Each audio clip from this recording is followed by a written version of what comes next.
Ladies and gentlemen, make some noise for Michael Zuber! Hey. That's my song right there. I like it. They remember. Deal Champs is legit. Real quick question. How many folks are familiar with one rental at a time? Give me a quick, I love each and every one of you. If you don't know anything about one rental at a time, let me give you some cold, hard facts. First and foremost, One Rental at a Time has written 2 bestsellers. The original One Rental at a Time, and then the second book, 15 Conversations with Real Estate Millionaires, which, oh, by the way, features Jason and Jen Pritchard in one of the chapters, so thank you all for that. We've done 21 million views on YouTube. We do somewhere between 20 and 25 videos a week. We do a live show 5 days a week called the Daily Financial News. And then finally, something I never talk about, we actually have had 10 million podcast listens. So I just want to thank each and every one of you for tuning in, watching it. It is my mission, as I've said since video number 1, is to create something that outlives my physical body by 50 years. That is my stated goal. I come to these events not to sell anything. I come to these events to change your life. So I've got 4 things today and no PowerPoint. That's my stated goal. I did PowerPoint for 20 years as a sales guy. I will never do it again. So we're going to talk about 4 things. Number 1, we're going to talk about the wealth formula. The wealth formula is 3 steps. I've interviewed hundreds and hundreds of millionaires, including Grant Cardone, Pace Morby, and many, many others. I'm going to give you the secret to getting wealthy. Number 2, I think we need to look ourselves in the mirror and remember the lessons from the pandemic. I think there are some hidden investing lessons in the pandemic. I'm going to give you 6 or 7. Lots of you tuning into the Daily Financial News, so I'm going to help you be an armchair economist. I'm going to give you the 5 economic things that I would watch for the next 3 to 6 months to protect yourself and protect your business. But let's be honest, we're at a real estate event. The first thing I have to talk about is real estate in 2025. Yes? That's why you're here, right?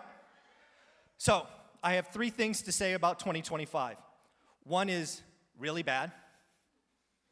1 is okay. And then 1 is great. So I like to go in reverse order. We're going to start with the really, really bad. How many of you are paid on a transaction? Agent, appraiser, escrow, things of that nature. Let me know who's in the room. So again, remember, this is the really, really bad. So don't hate me yet. Let's wait for the good one. 2025, in my opinion, is going to be the cycle low for transactions. In 2024, we did 4.07 existing home sales. I unfortunately believe with every fiber of my body, we're going below that in 2025. Sorry. But here's the good news, right? Here's step 2. If you're able to protect yourself and grow, survive 2025, you are going to have a decade of growth. Because what's going to happen is transactions will get better every year for the next decade, and your competition is going to be cut in half at least. So what I'm telling all of my friends in the industry is buckle up, don't be confused. This is not the time to go all in on brand new marketing things. Get your business right, and then get ready for a decade of growth. Because in 2026, in 2027, it's going to feel like a Las Vegas buffet. And who doesn't like a Las Vegas buffet, right? All you can eat. So again, it will get better. Dude, it's April. You got like 9 months left. You're almost there. Now for why you're here. 2025. I have said this on some of the biggest podcasts in the last 6 months. I believe there is only one winner in the real estate market in 2025. There is only one. And it's everybody in this room. The only people that are going to win in 2025 are real estate investors. Think about that. And this is like an IQ test. I'm going to have some participation, all right? You ready? If you are a real estate investor, Do you want more or less competition? What? More is the wrong answer, whoever said that. I don't know about you, but when I am out competing for deals, I want to be the only person writing the offer. Right? I want less competition. Anybody been paying attention to the stock market in the last 2 days? Right? Down like 3,000 points. You're going to have less competition. The average American in the country is not in rooms like this. They are not bettering themselves. They are not seeing the opportunity that is coming. Demand is going to crater. The American public is afraid and will likely be more afraid in the upcoming days, weeks, and months. And let me tell you this, the consumer will not sign a contract to buy a home when they are scared. So that's step one, less demand. Let me ask you this question, again, this IQ test. Do you want more or less supply as a real estate investor? You want more supply. Ideally, more motivated supply, motivated sellers. So if demand is falling and life still happens, death, divorce, job transfers, all of that, we are going to see inventory build. In fact, if you don't know, inventory is already up 33% year on year, and it's going higher. More importantly, days on market. Days on market have gone from a low of 27 to currently 43 and going to 60. Again, this is investor-friendly stuff. Less competition, more supply, longer days on market.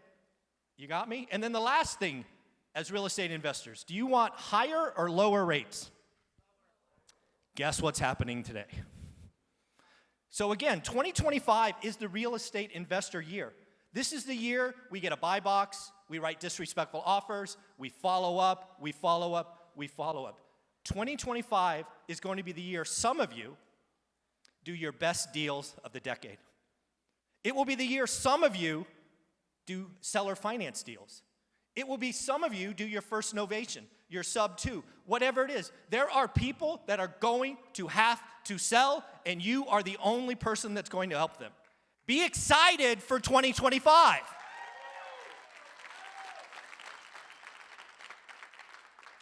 Because what will eventually happen in 26, in 27, in 28 is the economy will right itself. Rates will be low, and the home buyers will return. 2025 is the year of the investor. The only person that wins in 2025 is a real estate investor. It's time to skill up. It's time to have a buy box. It's time for daily discipline. It's time to focus. Get fucking after it. All right, so that's step one. Now let's give you the wealth formula. The wealth formula is remarkably simple. It's been around for hundreds of years. It is only 3 steps. Step number 1, you have to create disposable income. I don't care if you make 50 grand a year, 500 grand a year, or 5 million a year. If you do not have disposable income, you're not getting wealthy. I know people that make seven figures a year and they couldn't write a 5K check. They're broke. Income doesn't matter. Top line income doesn't matter. Net income doesn't matter. Take your net income minus your life, and whatever that bottom number is, that you could literally light on fire, that's disposable income. So your job, step 1, is A, know what your disposable income is. If you don't know what that is right now, shame on you. Literally, shame on you. You need to figure that out. That would be an action item I would take this morning. Honey, we're going to go figure out what our disposable income is. And let's be honest, for some of you, it's negative. You're living on credit cards. For some of you, it's 0. I was there. As a 30-year-old man, I was there, so I know what that feels like. And then for some of you, it's a positive number. Again, you need that. You need to understand it. So how can you increase disposable income? Great news! There's only 3 ways. You can whack expenses. Do you need 7 streaming services? Probably not. You can increase revenue, top line, or do both. That's it. I suggest do both. In reality, it's easiest to cut expenses. That's an immediate fix. But the way to move the needle is increase revenue. So again, do both. Step 2 of the wealth formula. And again, every millionaire, every decamillionaire, and the few people I've talked to that are worth over $100 million do the same thing. They become elite at one thing. None of this 7 streams of income, this diversification nonsense. You don't have time, dude. We are all busy human beings. We have jobs, we have family, we have our health, we have our church, we have all this other stuff. This getting wealthy shit takes time. So become elite at something. Now, in my world, that means you have a buy box. My buy box back in 2002 was 93703. Shout out anybody in the Mayfair. 3 or 4 bedroom houses, 2 baths, 2-car garage, 1 story, between 12 and 2,000 square feet, 1,200 and 2,000 square feet.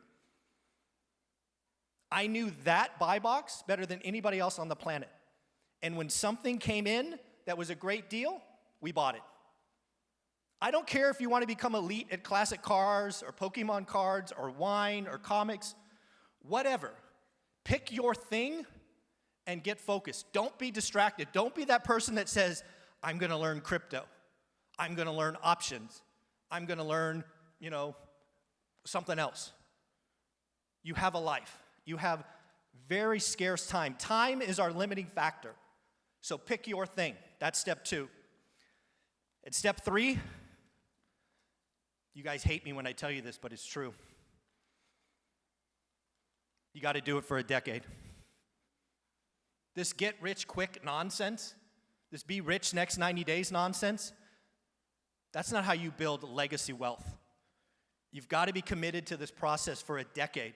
But let me tell you, as somebody who has finished that race, it's amazing and it's worth it. So again, that is the wealth formula. You can argue with it, you can poke at it, doesn't matter. Everybody I've ever spoken with has agreed, including Brandon Turner, Pace Morby, Grant Cardone. It's the formula. All right, let's talk about the pandemic.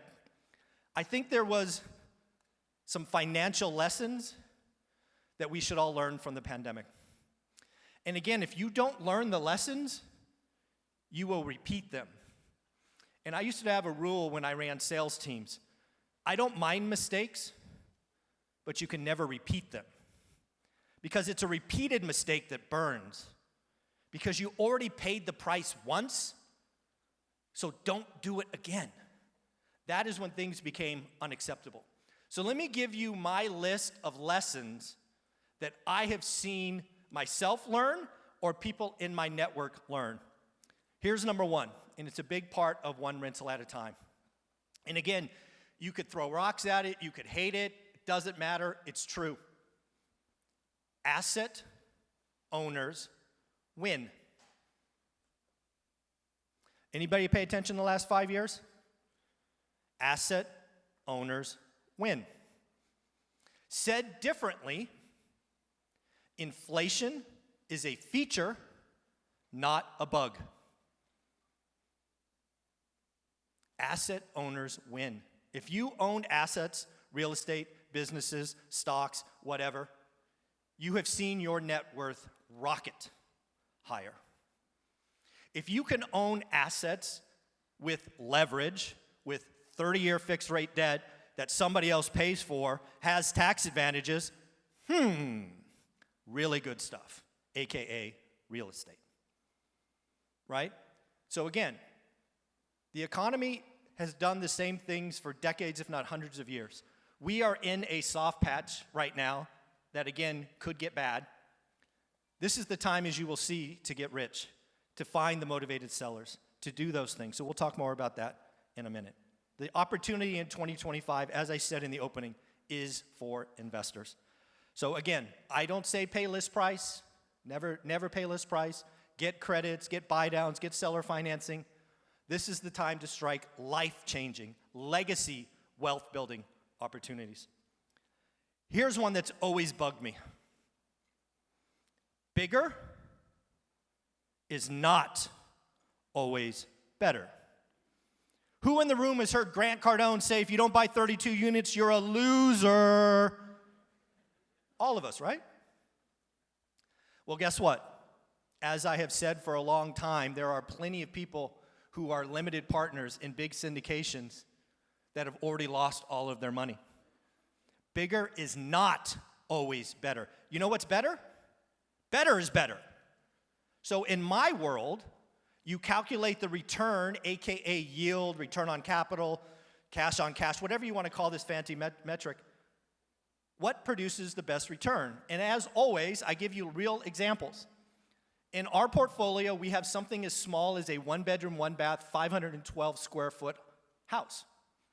The biggest thing we happen to own is a 20-unit apartment building. I put both of those assets in the same exact spreadsheet to tell me which one produces the better return. And for the last couple of years, houses have been better. Back in 2011-12, apartments. Again, better is better. This whole marketing shtick about bigger is better is some GP trying to take your money and say, trust me, bro. It's not going to work out for lots of people. Do your own work. Make your own decisions. Know what you're doing. Better is better. And I believe better is return on capital, cash on cash, AKA yield. Ooh, here's one. Shiny objects can kill you. There have been lots of people that I interacted with that jumped into different forms of real estate investing, like short-term rentals in Palm Springs or other cities who have since turned against short-term rentals. We are seeing lots of pain in different parts of the market. Again, you will see many times over the next couple of decades, some part of the real estate game will pop off. And again, there will be plenty of people that kill it in that space. But please know thyself. Olivia and I were both intrigued by short-term rentals in 2021, 2022. But our systems, our process, our deals, frankly, the properties we own weren't great fits. And frankly, we didn't want to learn something else. We had something that worked. And believe me, a lot of the short-term rental guys at events like this would make fun of me. You know what they called me 2 years ago? Boomer. I am not a boomer. I'm old, but I ain't that old. So again, know thyself. Don't feel like you have to chase something else. There are plenty of people that are all over the place that will be perhaps mortally wounded because they were chasing shiny objects. Again, if you're in this game, if you are an employee, you're running a business, it's 10 years, remember? Don't try to shortcut it. It just takes 10 years. Here's another one, and I think we're going to see more and more people wearing orange, if you know what I mean. Easy money brings out both the pretenders and the frauds. We are already seeing some people that were gurus in this space go to jail. Others are under investigation. Do your own work. Don't chase. Understand what you're getting involved in. Just because somebody's got a big name doesn't mean anything. Do your own due diligence. Do your own work. Does it make sense to you? Is it your plan?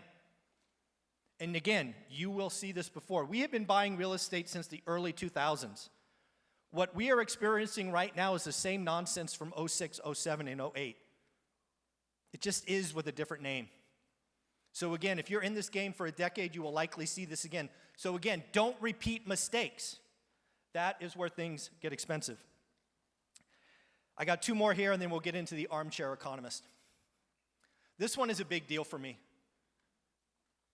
No one is coming to save you. No one is coming to save you. It's on you. It's on your family. You need to make the choices. You need to do the work. You need to live with the consequences. This is on you. No one is coming to save you. That should both be maybe a little frightening, but also empowering.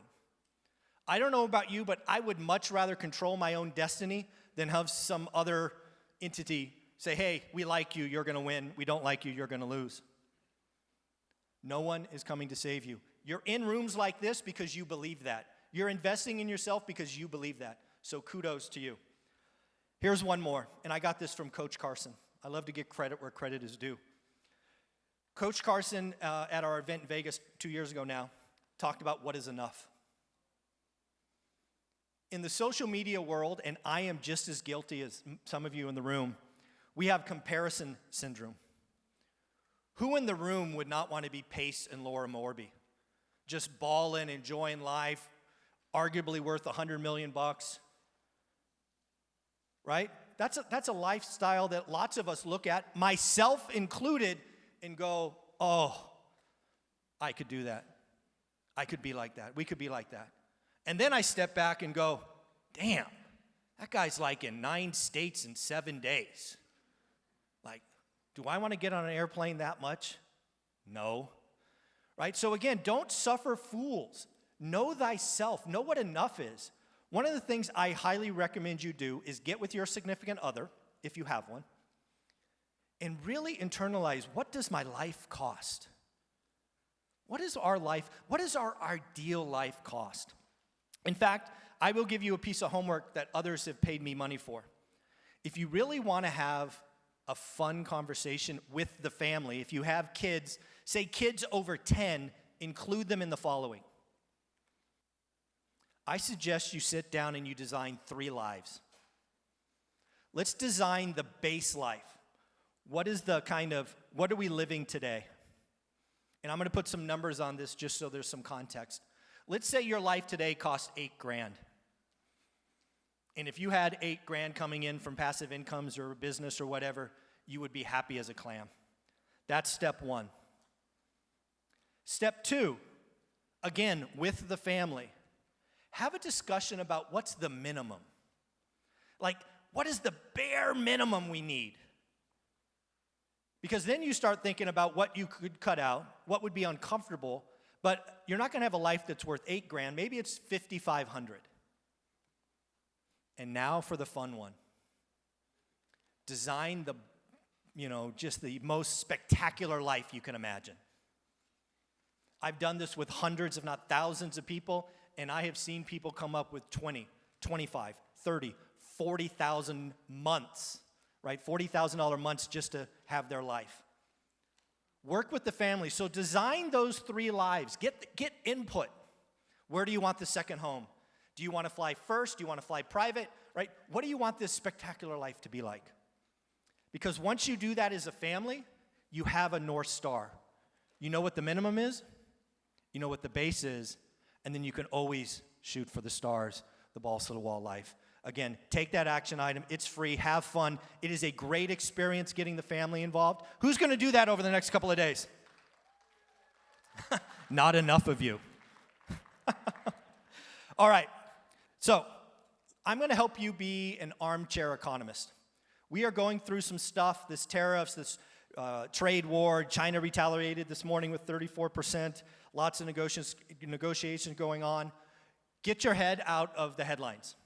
You can watch my daily financial news. I will summarize it in a very neutral state. It takes 12 to 15 minutes. Do not get distracted by all the nonsense. All of you have a family. All of you have businesses. All of you have investments. Do your thing. Stay out of the mass media. If you want to know what's going on in the economy, here are the 5 most important economic metrics for the next 6 months. You ready? All right, here we go. Number 1, this is a big one, retail sales. If you don't know, an economy like the United States is built on 3 legs. There's government spending, which, oh, by the way, is the smallest leg. Does anybody think government spending is going up over the next 3 to 6 months? No. Doge is whacking that stuff left and right. Government spending is going down. I would argue the only reason we didn't have a recession the last 2 years is because government spending got out of hand. Government spending should be about 8% of GDP. It went up to 12. That is not sustainable. So government spending over the short term, being the next 1 or 2 years, is going down. Number 2, the second leg of the stool, and the second biggest, or second smallest, because there's only 3, is private enterprise, AKA small, medium, and big businesses. Guess what is going on right now in small, medium, and big businesses? They are frozen. No CEO out there is making any investment decisions, any hiring decisions. It is going down, again, at least in the short term, the next 3 to 6 months. And now the largest by a factor of the US economy, is all of us, consumers.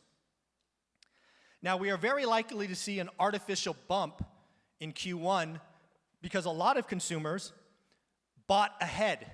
I'm actually curious, this is a pretty big room. Anybody buy a car in the last week? Yeah, a couple of us. Again, you probably did that, because you see tariffs coming and you wanted to buy ahead. So we may have an artificial bump in Q1 because people made rational decisions to go buy a Mercedes or a Ferrari or a Toyota or whatever before the tariffs. That's a rational decision. But now that we're in Q2, every consumer I talk to is sitting on their wallets. So again, I think we're going to see very quickly government spending down, private enterprise down, and unfortunately consumers down, which could lead to a recession, which will likely lead to a recession. So the number one thing you should be watching for is retail sales. It's published once a month, usually during the 3rd week. And here's the deal. The number doesn't matter to you. All you want to know, is it positive or negative? As an armchair economist, all you want to know, retail sales positive or negative. That's number one. Number two, this one comes out every Thursday at 5:30 a.m. Pacific. One of the things that you hear from the doomers and the people that say we're heading into the Great Depression or Depression 2.0 is the job market is weakening. Guess what? Every 7 days, Thursday at 5:30, we get something called the weekly unemployment report. This week, the weekly unemployment report came out yesterday. It was 219,000, down 6,000 from the week before. These are the numbers that I would track if I was an armchair economist. I would put a green flag next to anything below 250. As long as we stay below 250,000, no concerns. Yellow flag, 250,000 to 300.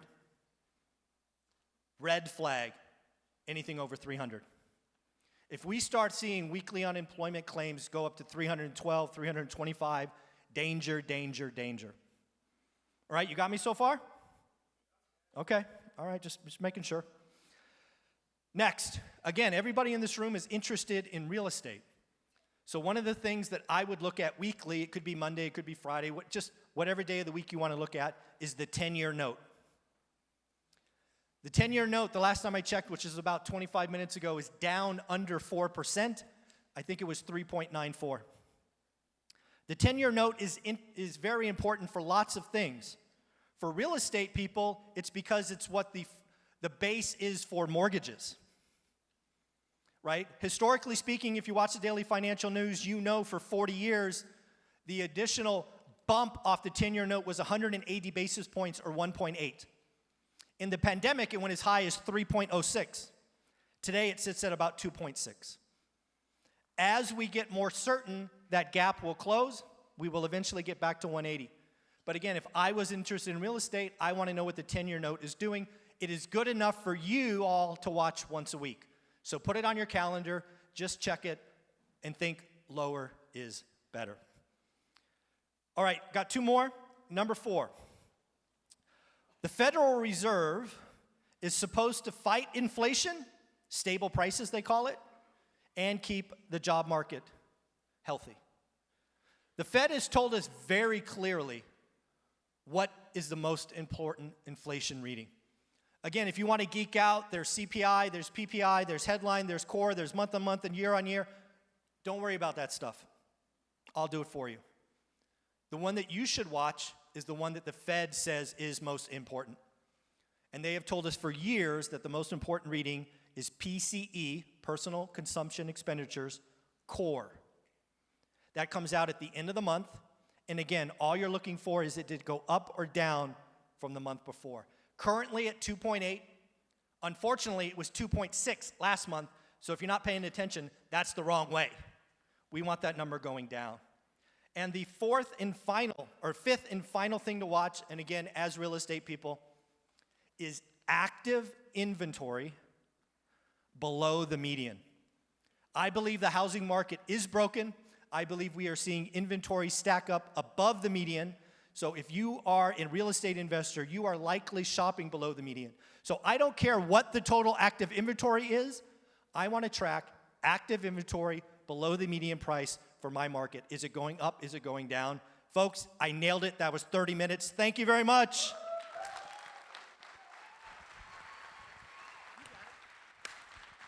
Michael Zuber, everybody, man, just give him